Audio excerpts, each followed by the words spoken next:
Welcome to Beyond Repair. My name is Dennis, and today I want to talk a little bit about purchasing the vehicle from private market. Last week we actually did the video telling you my tips and tricks how to not get screwed at the dealership. So if you're buying at the dealership, or maybe sometime in the future you're gonna go there eventually, make sure to check out this video after this one. So let's talk about private market.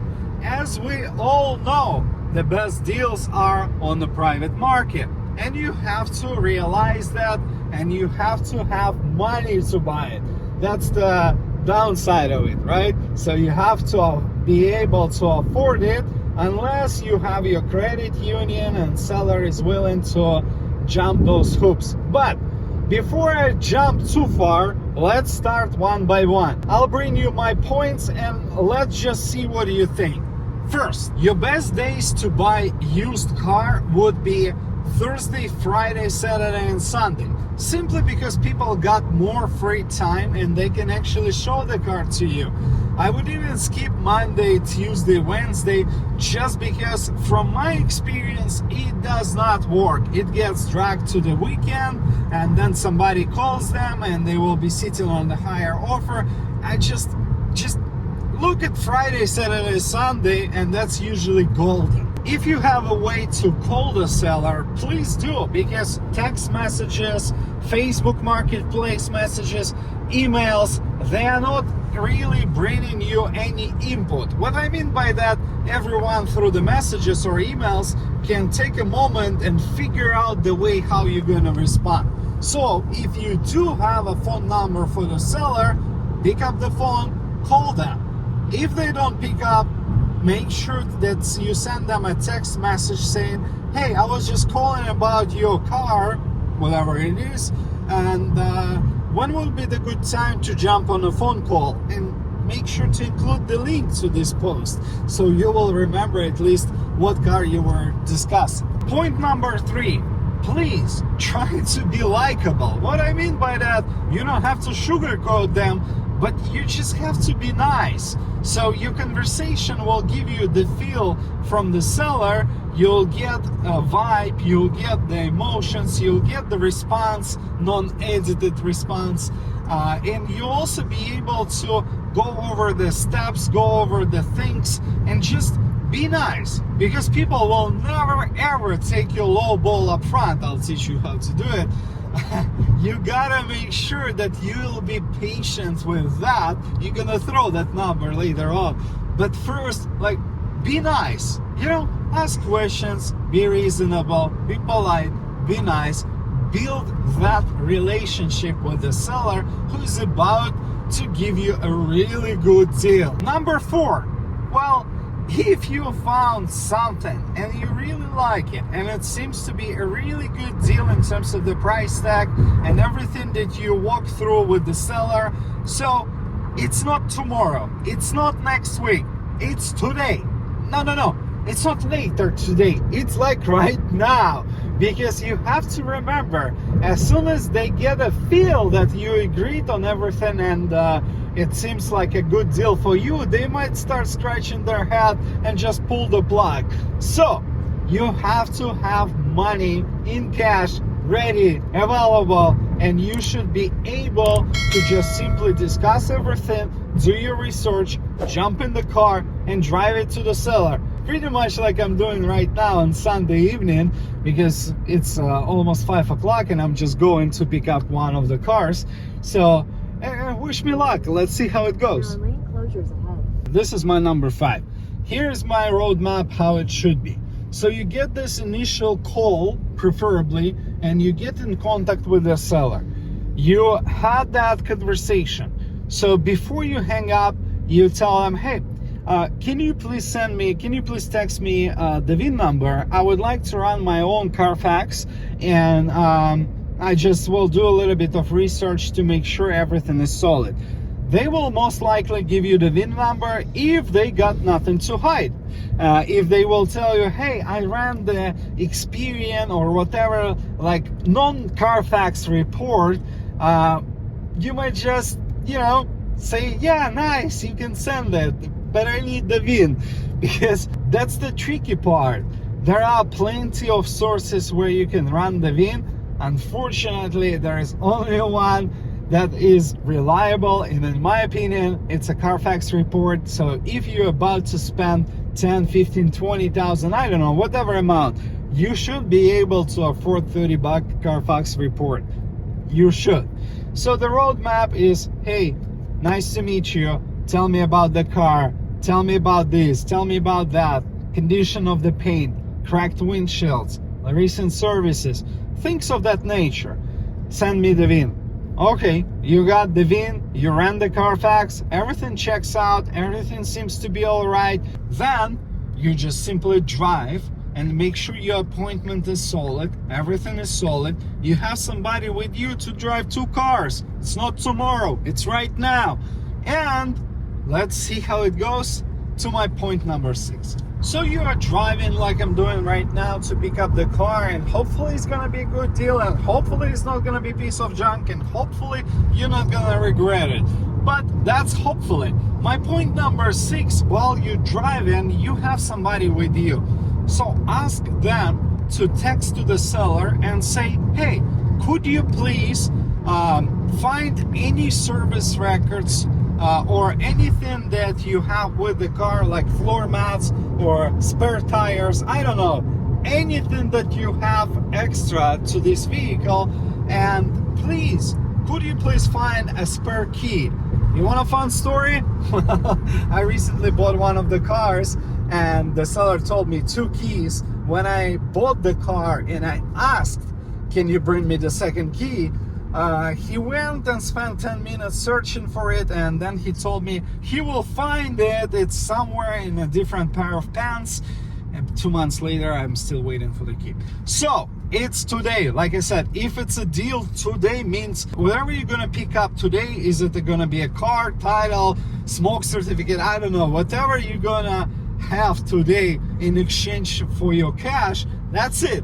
Forget about it. Most definitely after this point, nothing gonna happen. So you either get it today when you're buying the car, or ask for a discount, or let it go, because it's never gonna happen. Lucky 7. Well, you arrived, and let's say you have a car in front of you and you got the keys.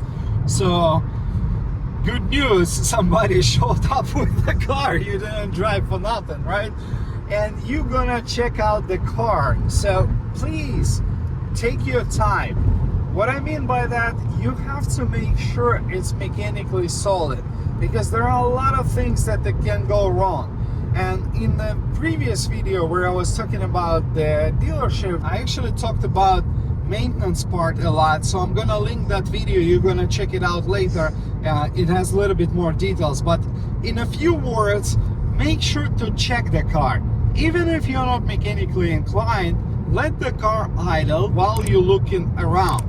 So most of the time, if the car is idling for an extended period of time, and if it has any mechanical issues, it will already generate some codes.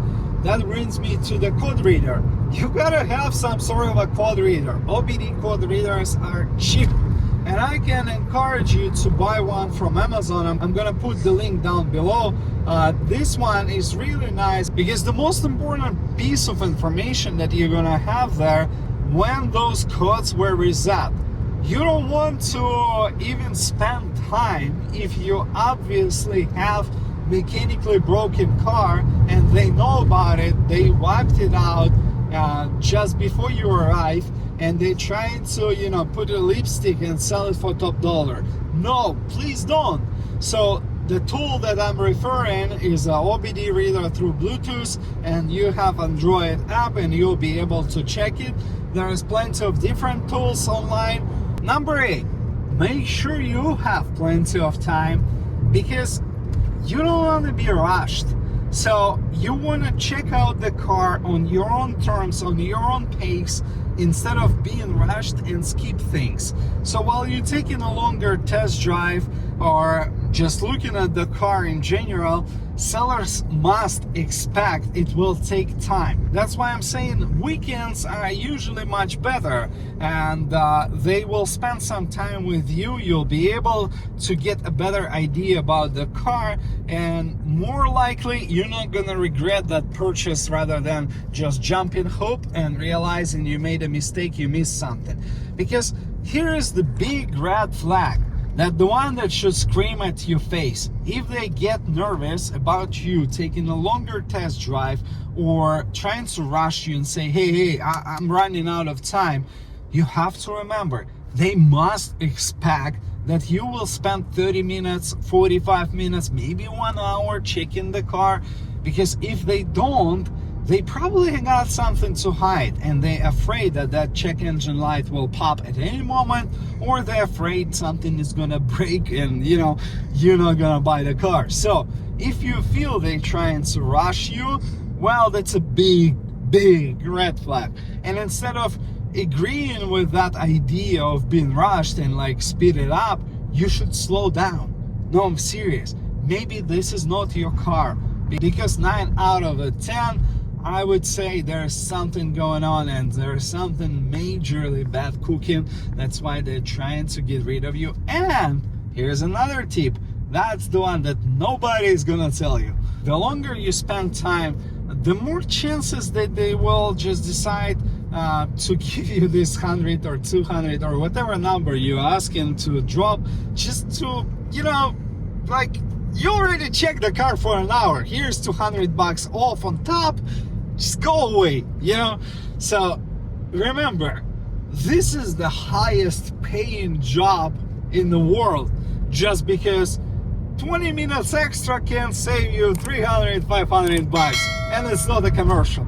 You gotta really understand that the longer you spend with the car, the more chances that you'll be able to get the best deal. Let's say the car is just perfect. It doesn't exist, but let's say it's just freaking perfect, and you agreed on the numbers in advance, and like you have everything lined up, everything checks out.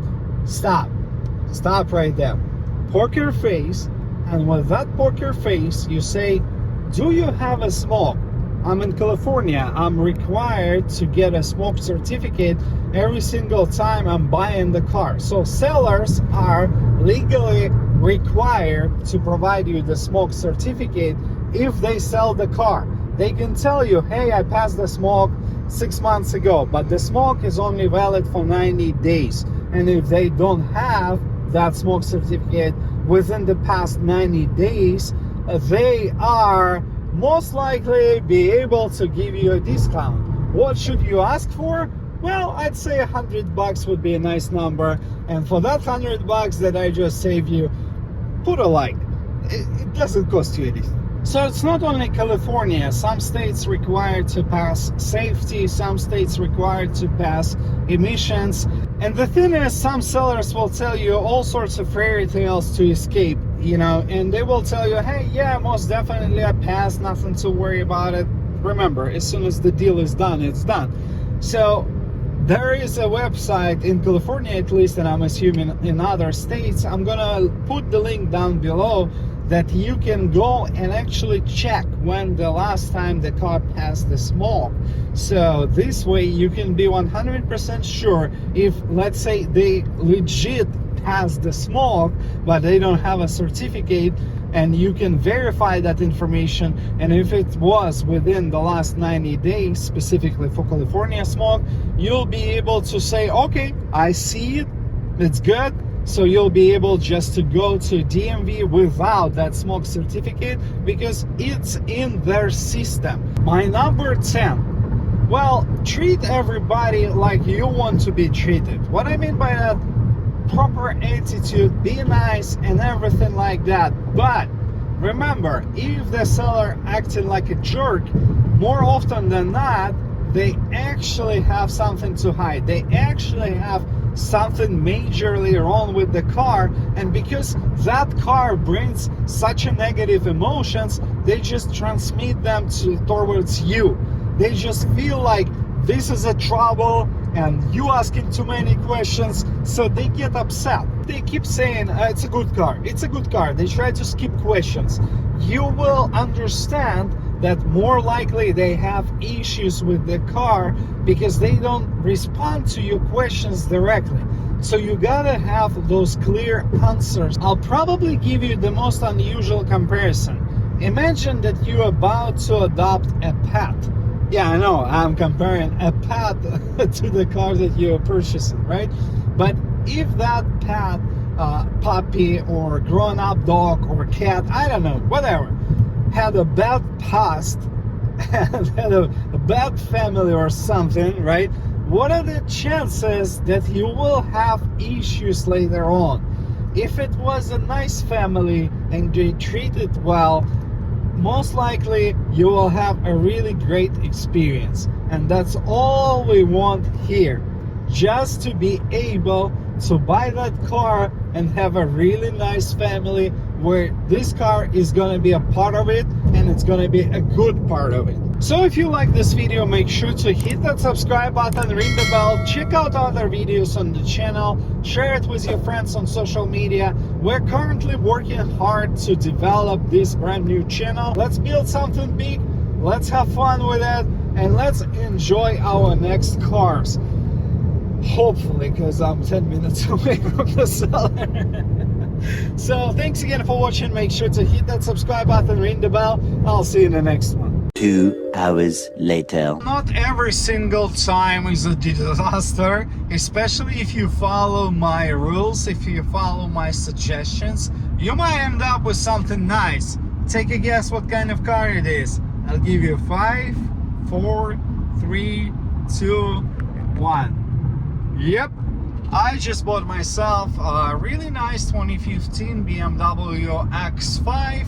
This is 35i xDrive, and this is a 2-owner car, pretty much like a single-owner car, because he had it from roughly like 20,000 miles, and right now it's 93, and it's a trouble-free car. The Carfax checked out, the owner checked out.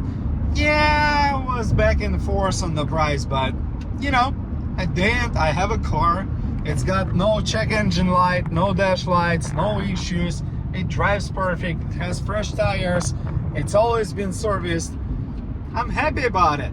Let's see if I'm gonna regret it later on, but for now it's been a great experience. So every other car, every 2-3 cars, I end up buying one, and I hope you'll be able to find yours.